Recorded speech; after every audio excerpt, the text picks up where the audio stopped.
السلام علیکم محترم ناظرین دوستو، آج کی اس ویڈیو میں ہم بات کرنے والے ہیں حضرت بلال حبشی رضی اللہ تعالیٰ عنہ کے واقعات کے بارے میں۔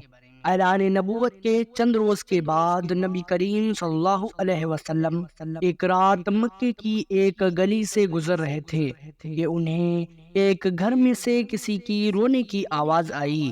آواز میں اتنا درد تھا کہ آپ صلی اللہ علیہ وسلم بے اختیار گھر میں داخل ہو گئے۔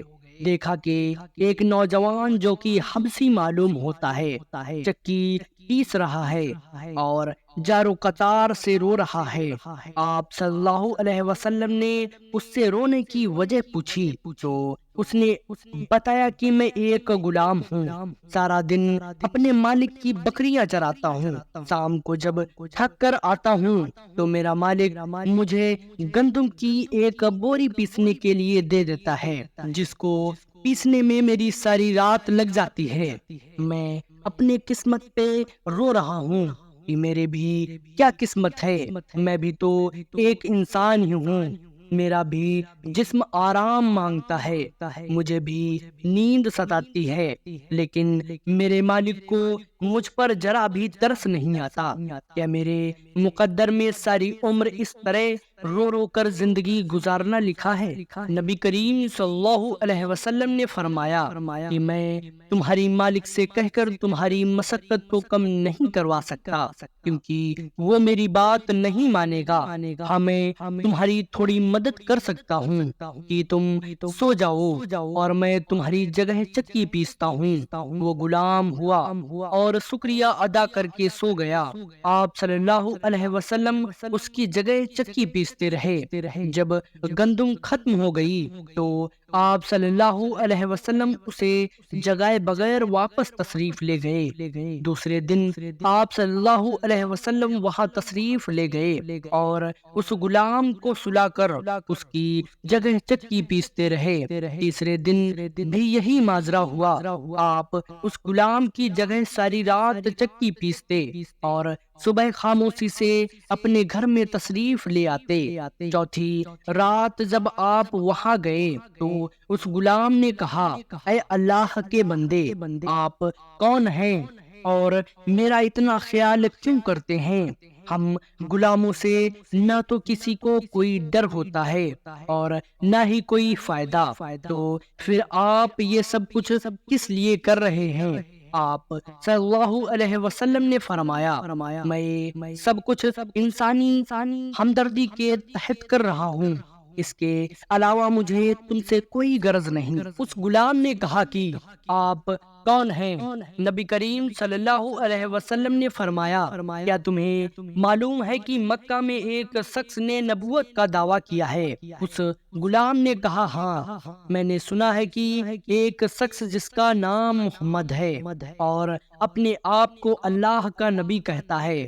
آپ صلی اللہ علیہ وسلم نے فرمایا کہ میں وہی محمد ہوں۔ یہ سن کر اس غلام نے کہا کہ اگر آپ وہ نبی ہیں تو مجھے اپنا کلمہ پڑھائیے، کیونکہ اتنا شفیق اور مہربان کوئی نبی ہی ہو سکتا ہے جو غلاموں کا بھی اس قدر خیال رکھے۔ آپ صلی اللہ علیہ وسلم نے انہیں کلمہ پڑھا کر مسلمان کر دیا۔ پھر دنیا نے دیکھا کہ اس غلام نے کتنی تکلیف اور مشقتیں برداشت کی، لیکن دامن مصطفیٰ نہ چھوڑا۔ انہیں جان دینا تو گوارا تھا، لیکن اتنے شفیق اور مہربان نبی کا ساتھ چھوڑنا گوارا نہیں تھا۔ آج دنیا انہیں بلال حبشی رضی اللہ تعالیٰ عنہ کے نام سے جانتی ہے۔ نبی کریم صلی اللہ علیہ وسلم کی ہمدردی اور محبت نے انہیں آپ کا بلال غلام بنا کر رہتی دنیا تک مثال بنا دیا۔ صلی اللہ علیہ وسلم کی وصال کے بعد سیدنا بلال حبشی رضی اللہ تعالیٰ عنہ گلیوں میں یہ کہتے پھرتے تھے کہ لوگوں، تم نے کہیں رسول اللہ کو دیکھا ہے تو مجھے دکھا دو۔ پھر کہنے لگے کہ اب مدینے میں میرا رہنا دشوار ہے اور شام کے شہر حلب چلے گئے۔ جب حضرت بلال رضی اللہ تعالیٰ عنہ مدینہ منورہ سے شام چلے گئے تو ایک رات خواب میں انہیں نبی کریم صلی اللہ علیہ وسلم کی زیارت نصیب ہوئی تو آپ صلی اللہ علیہ وسلم فرما رہے تھے، اے بلال، کیا بے وفائی ہے، تو نے ہم سے ملنا چھوڑ دیا، کیا ہماری ملاقات کا وقت نہیں آیا؟ خواب سے بیدار ہوتے ہی اونٹنی پر سوار ہو کر لبیک یا سیدی یا رسول اللہ کہتے ہوئے مدینہ منورہ کی طرف روانہ ہو گئے۔ جب مدینہ منورہ میں داخل ہوئے تو سب سے پہلے مسجد نبوی پہنچ کر حضرت بلال کی نگاہوں نے عالم بارفتگی میں آپ صلی اللہ علیہ وسلم کو ڈھونڈنا شروع کر دیا۔ کبھی مسجد میں تلاش کرتے اور کبھی حجرے میں، جب کہیں نہ پایا تو آپ کی قبر انور پر سر رکھ کر رونا شروع کر دیا اور عرض کیا، یا رسول اللہ، آپ نے فرمایا تھا کہ آ کر مل جاؤ، غلام حلب سے بہر ملاقات حاضر ہوا ہوں، یہ کہا اور بے ہوش ہو کر مزار پر انوار کے پاس گر پڑے۔ کافی دیر کے بعد ہوش آیا۔ اتنے میں سارے مدینے میں یہ خبر پھیل گئی کہ موذن رسول حضرت بلال رضی اللہ تعالیٰ عنہ آ گئے ہیں۔ مدینے طیبہ کے بوڑھے جوان، مرد، عورتیں اور بچے اکٹھے ہونے لگے، عرض کرنے لگے کہ بلال ایک دفعہ وہ آذان سنا دو جو محبوب خدا صلی اللہ علیہ وسلم کے زمانے میں سناتے تھے۔ آپ رضی اللہ تعالیٰ عنہ نے فرمایا، میں معذرت چاہتا ہوں کیونکہ جب میں آذان پڑھتا ہوں تو اشہد ان محمد رسول اللہ کہتے وقت آپ صلی اللہ علیہ وسلم کی زیارت سے مصرف ہوتا اور آپ صلی اللہ علیہ وسلم کے دیدار سے اپنی آنکھوں کو ٹھنڈک پہنچاتا۔ اب یہ الفاظ ادا کرتے ہوئے کسے دیکھوں گا؟ بعض صحابہ فرمانے لگے، مشورہ دیا کہ حسنین کریمین سے سفارش کروائی جائے، جب وہ حضرت بلال کو آذان کے لیے کہیں گے تو وہ انکار نہیں کر سکیں گے۔ چنانچہ امام حسین رضی اللہ تعالیٰ عنہ نے حضرت بلال کا ہاتھ پکڑ کر فرمایا، بلال، ہم آج آپ سے وہی آذان سننا چاہتے ہیں جو آپ ہمارے نانا جان اللہ کے رسول صلی اللہ علیہ وسلم کو اس مسجد میں سناتے تھے۔ اب حضرت بلال رضی اللہ تعالیٰ عنہ کو انکار کا یارانہ نہ تھا، لہذا اسی مکان پر کھڑے ہو کر آذان دیں جہاں نبی کریم صلی اللہ علیہ وسلم کی ظاہر حیات میں دیا کرتے تھے۔ بات کی کیفیت کا حال تو متبصر میں یوں بیان ہوا ہے، جب آپ رضی اللہ تعالیٰ عنہ نے بآواز بلند اللہ اکبر اللہ اکبر کہا تو مدینہ منورہ گونج اٹھا۔ آپ جیسے جیسے آگے بڑھتے گئے جذبات میں اضافہ ہوتا گیا۔ جب اشہد ان لا الہ الا اللہ کے کلمات ادا کیے، گز میں مسجد اضافہ ہو گیا۔ جب اشہد ان محمد رسول اللہ کے کلمات پڑھے تو تمام لوگ حتیٰ کی پردہ نشین خواتین بھی گھروں سے باہر نکل آئیں۔ دکتول گریہ زاری کا عجیب عالم تھا۔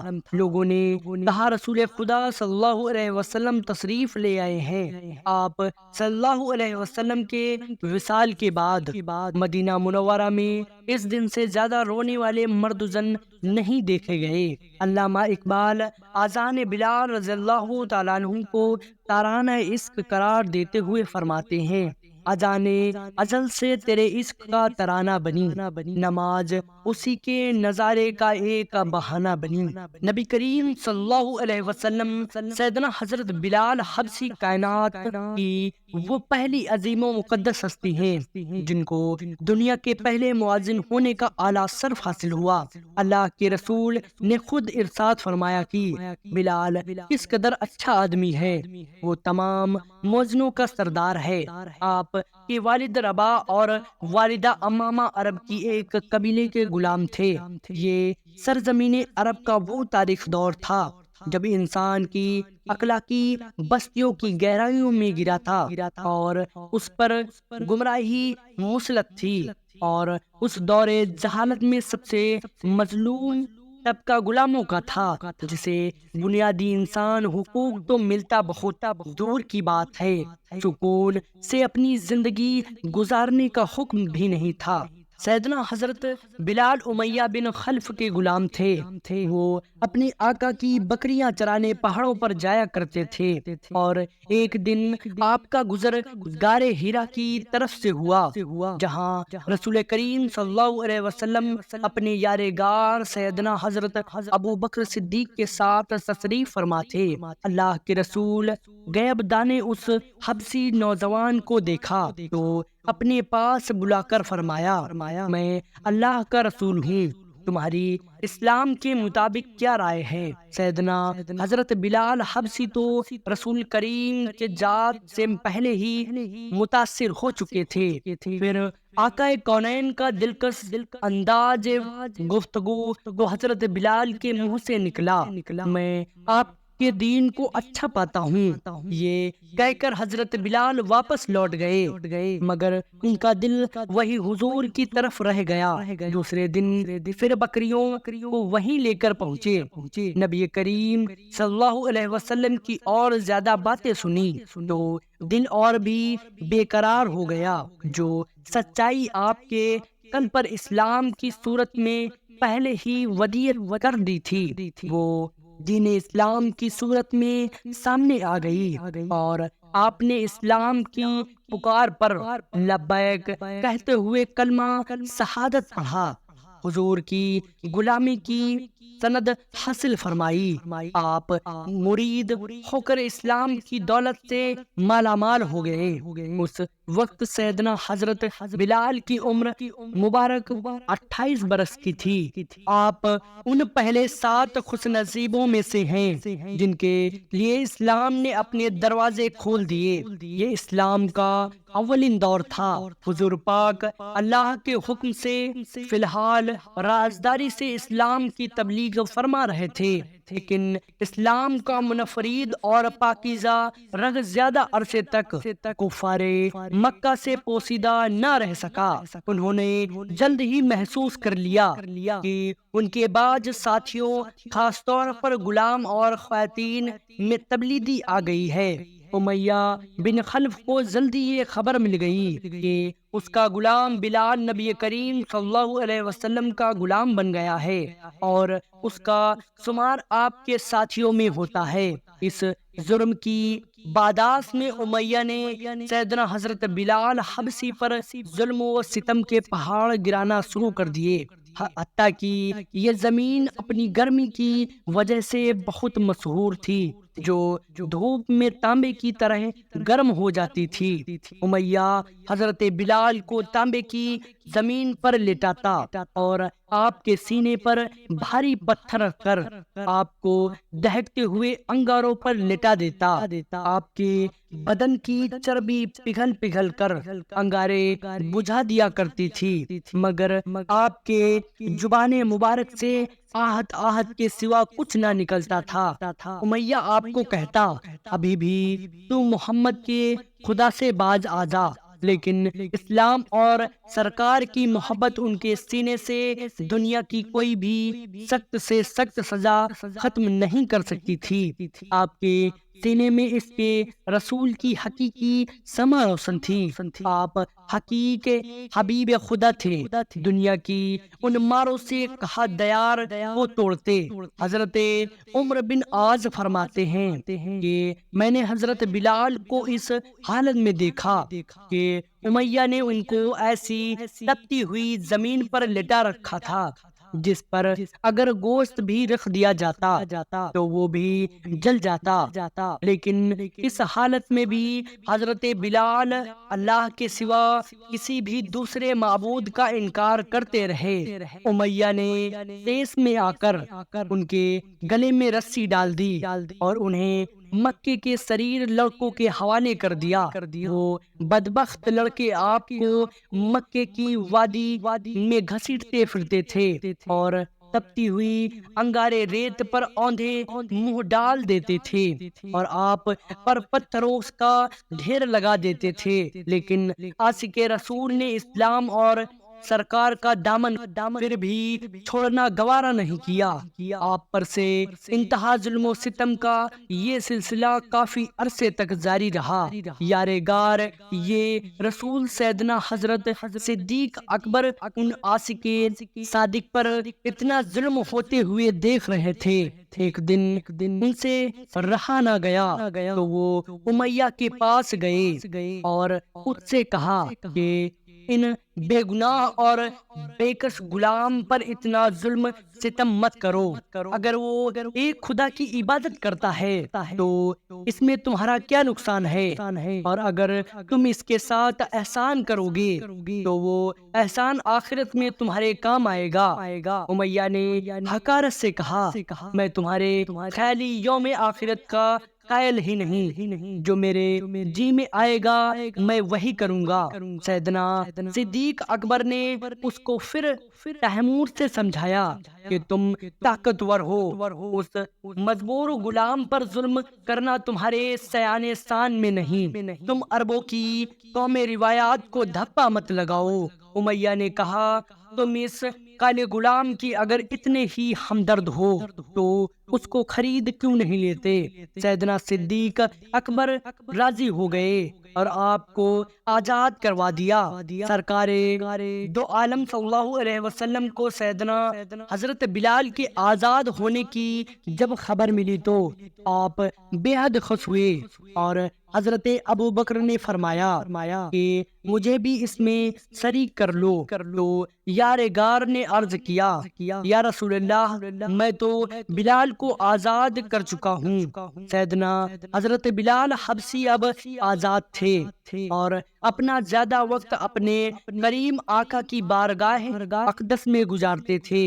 ان سے قرآن مجید کی تعلیم حاصل کرتے، حکمت دانائی کی باتیں سیکھتے اور دین حق کو زیادہ سے زیادہ پھیلانے کی کوشش کرتے۔ جب ہجرت کا حکم آیا تو حضرت بلال نے بھی ہجرت کی اور مکے سے مدینہ منورہ جا پہنچے۔ رسول کریم صلی اللہ علیہ وسلم نے مہاجرین و انصار کا مواخات کرایا تو سیدنا حضرت بلال حبشی کو حضرت ابو روحیہ کا بھائی بنایا گیا، جس سے آپ کو بے حد محبت تھی۔ پھر جب مدینہ منورہ میں اسلامی حکومت کی داغ بیل ڈالی گئی تو ایک سال کے بعد یہ سوال اٹھا کہ لوگوں کو نماز کے لیے بلانے کے لیے کون سا انداز اپنایا جائے۔ تو لوگوں نے مشورہ دیا کہ ہر نماز کے بعد پرچم بلند کر دیا جائے، کچھ نے کہا ناقوس بجایا جائے، کچھ لوگوں کی تجویز تھی کہ آگ نماز کے وقت جلائی جائے جسے لوگ دیکھ کر نماز کی طرف آ جائیں گے، اور کچھ لوگوں نے یہ بھی کہا کہ ایک آدمی لوگوں کے گھروں میں جا کر ان کو نماز کے لیے بلایا کریں، اس طرح لوگ نماز کے لیے آ جائیں گے۔ لیکن اللہ کے رسول نے سب طریقے کو ناپسند فرمایا۔ ابھی یہ بحث جاری تھی کہ حضرت عبداللہ بن زید رضی اللہ تعالیٰ عنہ حضور پاک کی خدمت میں حاضر ہوئے اور عرض کی، مجھے خواب میں ایک شخص نے اذان کے الفاظ سکھائے ہیں۔ یہ کہہ کر انہوں نے وہ کلمات دہرائے۔ حضور پاک نے وحی الہی کے ذریعے ان کلمات کو پسند فرمایا۔ سیدنا فاروق اعظم نے بھی اسی قسم کا خواب دیکھا تھا، انہوں نے بھی خواب بیان کر دیا۔ سرکار کونین نے سیدنا حضرت بلال کو حکم فرمایا کہ اذان دو، پھر آپ نے ان کو اذان کے کلمات سکھائے اور ان کو ہدایت فرمائی کہ دونوں کانوں میں انگلی دے کر اذان دو تاکہ تمہاری آواز بلند ہو اور دور تک پہنچے۔ چنانچہ مدینے کی فضاؤں میں نغمے توفیق بلند ہوا اور سیدنا حضرت بلال حبشی رضی اللہ تعالیٰ عنہ کو دنیا اسلام کے پہلے مؤذن رسول ہونے کا عظیم اعزاز ملا۔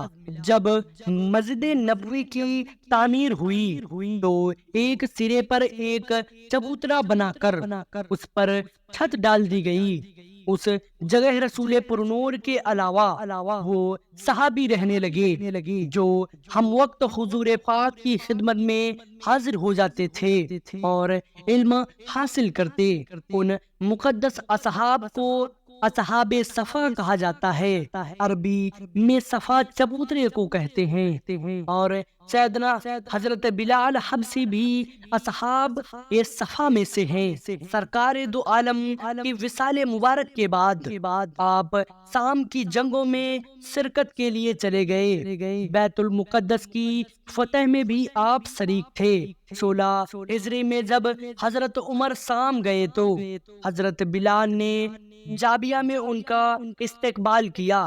قبلہ اول پر توحید کا پرچم لہرانے کی خوشی میں آپ نے وہاں اذان دی۔ بعد میں آپ مدینہ منورہ روانہ ہو گئے تو لوگوں کے اصرار پر شہزادگانے رسول کے حکم پر جب آپ نے مدینہ منورہ میں اذان دی تو عورتیں گھروں سے باہر نکل آئیں۔